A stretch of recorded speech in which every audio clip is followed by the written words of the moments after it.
युगों युगों से बहती हुई चली आ रही है। अतीत से सीखती हुई, वर्तमान को सिखाती हुई, भविष्य के सागर की ओर नाचती, गाती, इठलाती हुई एक नदी। आजादी का मतलब है कि इस नदी के बहाव में हम सब शामिल हैं, हम सब की जिंदगी शामिल है, हम सब की सफर शामिल है। ये हम सब की चेतना का सफर है और चेतना जंजीरों में नहीं जकड़ी जा सकती। चेतना आजाद होती है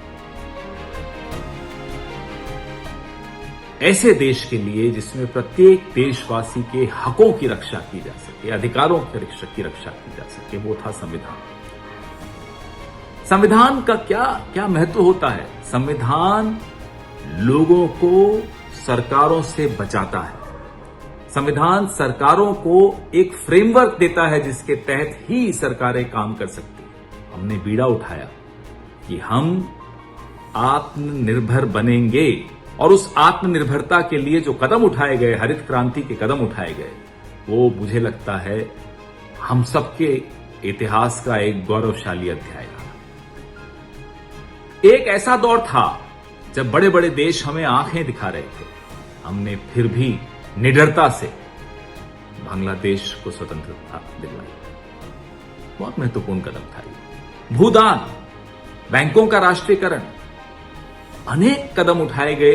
भारत को पूरे विश्व के नक्शे पर एक सीधा खड़ा होकर बड़े बड़े देशों की आंखों में आंखें डाल के बात करने की क्षमता पैदा की गई। वो इन कदमों द्वारा पैदा की गई। संचार क्रांति,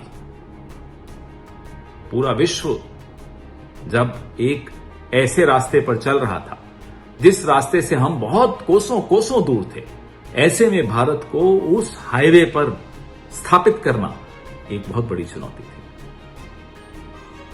आर्थिक नीति, जो नई आर्थिक नीति 1991-92 में आई, वह अपने आप में भारत, आज जिस तरह का भारत हम देख रहे हैं, जब हम जीडीपी की बातें करते हैं, जब हम करोड़ों भारतीयों को गरीबी रेखा से ऊपर उठाने की बात करते हैं, तो मुझे लगता है नई आर्थिक नीति का इसमें बहुत बड़ा योगदान रहा, जिसमें भगवे की अग्नि होती है, हरियाली, हरे का एक बहुत ही मखमली मातृत्व होता है और आसमान की विशालता सफेद में दिखाई देती है और धर्म और सत्य के मार्ग पर चलने को प्रेरित करने वाला अशोक चिन्ह होता है। हर आंखों में ख्वाब हो, हर चेहरे पर मुस्कान हो, हर हाथ में काम हो।